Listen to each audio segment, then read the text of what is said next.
নমস্কার বন্ধুরা, দেখুন প্রতিদিনের মতো আজও অঙ্কের একটি স্পেশাল ক্লাস নিয়ে এসে হাজির হলাম। দেখুন কথা না বাড়িয়ে বন্ধুরা শুরু করছি প্রথম প্রশ্ন। তো প্রথম প্রশ্নটি কি বলেছে যে 1 থেকে 30 পর্যন্ত স্বাভাবিক জোড় সংখ্যাগুলির বর্গের গড় কত। আর 2 নম্বর প্রশ্ন বলেছে 1 থেকে 17 পর্যন্ত পরপর স্বাভাবিক জোড় সংখ্যাগুলির বর্গের গড় কত। ঠিক আছে, তাহলে দেখুন দুটো প্রশ্ন প্রায় একই রকম প্রশ্ন নিয়েছি। তো কিভাবে করছি দেখুন। তাহলে বলেছে 1 থেকে 30 পর্যন্ত স্বাভাবিক জোড় সংখ্যাগুলির বর্গের গড়। ঠিক আছে, কিভাবে বের করবো? আমরা এটাও একটা সূত্র দিয়েই করবো।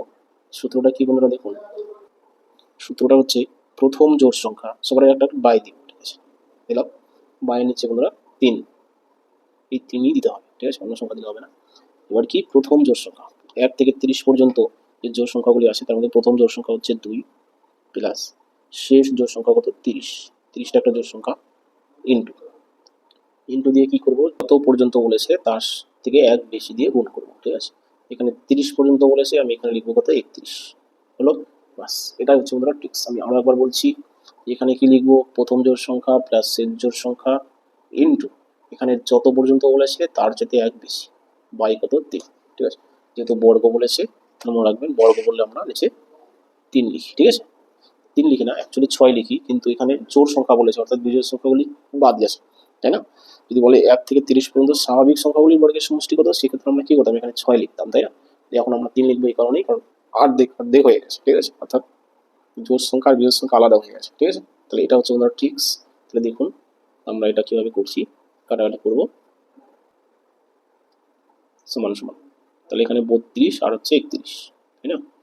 31 ইন্টু 32 নিচে কত 3, এই দুটো গুণ করে 3 দিয়ে ভাগ করতে হবে। 32 অক্ষে 32 2, 32 96।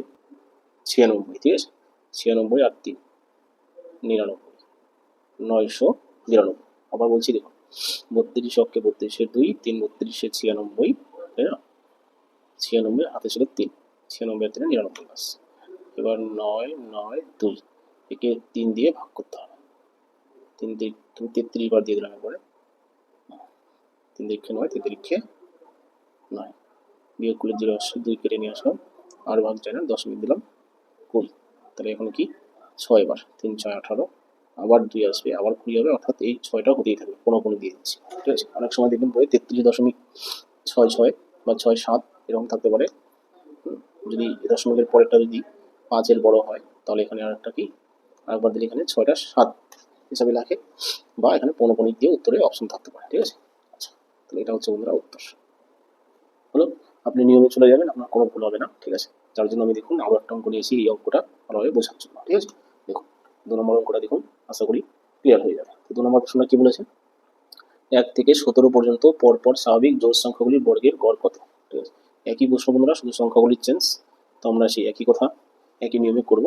দেখুন নিয়মটা কি ছিল, যে প্রথম জোড় সংখ্যা, তাহলে 1 থেকে 17 পর্যন্ত প্রথম জোড় সংখ্যা কত 2, আর শেষ জোড় সংখ্যা 17 কিন্তু জোড় সংখ্যা নয়, বিজোড় সংখ্যা, তাহলে 17-এর আগের জোড় সংখ্যা কত 16 ইন্টু এবার যত পর্যন্ত বলেছে 17 পর্যন্ত বলেছে, তাহলে আমি এখানে কি লিখবো, ইন্টু দিয়ে 18 লিখবো। ঠিক আছে, আগেরটা দেখুন 30 পর্যন্ত বলেছিল, এখানে আমি এক বেশি 31 লিখেছি, তাহলে এখানে কত লিখবো 18, বাই কত, বাই কিন্তু 3, এই 3টাই থাকবে, এটাই হচ্ছে সূত্র। ঠিক আছে, তাহলে এখানে কাটাকাটি যাচ্ছে 3 6 18,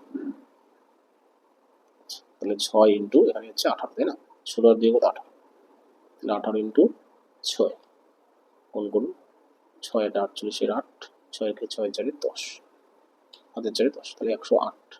এটাই হচ্ছে বন্ধুরা এই অঙ্কের উত্তর। ঠিক আছে, এটা দেখুন খুব সহজ মনে হচ্ছে, তাই না? কিন্তু এটা কেন সহজ মনে হলো না, কারণ এটা হচ্ছে কাটাকাটি যায়নি, তাই না? এমন একটা সংখ্যা পর্যন্ত বলেছে যাতে আমাদের উত্তরটা ভাগ এসছে, এটা ভাগ আসেনি, কাটাকাটি আসলো, তাহলে 108। অঙ্কটা খুব সহজ, এটা ভাগের জন্য একটু কঠিন লাগছে। ঠিক আছে, আচ্ছা, এই হলো বন্ধুরা 1 থেকে 30 পর্যন্ত বা 1 থেকে 17 পর্যন্ত বা 1 থেকে 111 পর্যন্ত যত পর্যন্ত এগুলো, এই নিয়মে আপনি করবেন, আপনার হামেশা অঙ্ক হয়ে যাবে। মনে রাখবেন আপনি কিন্তু চাকরির পরীক্ষার অঙ্ক শিখছেন। ঠিক আছে, আপনি বলবেন যে সূত্র মনে থাকবে না, হ্যান ত্যান, তাই না? এরকম কথা বলতে পারেন, তাহলে বন্ধুরা চাকরি করতে হবে না, তাই না?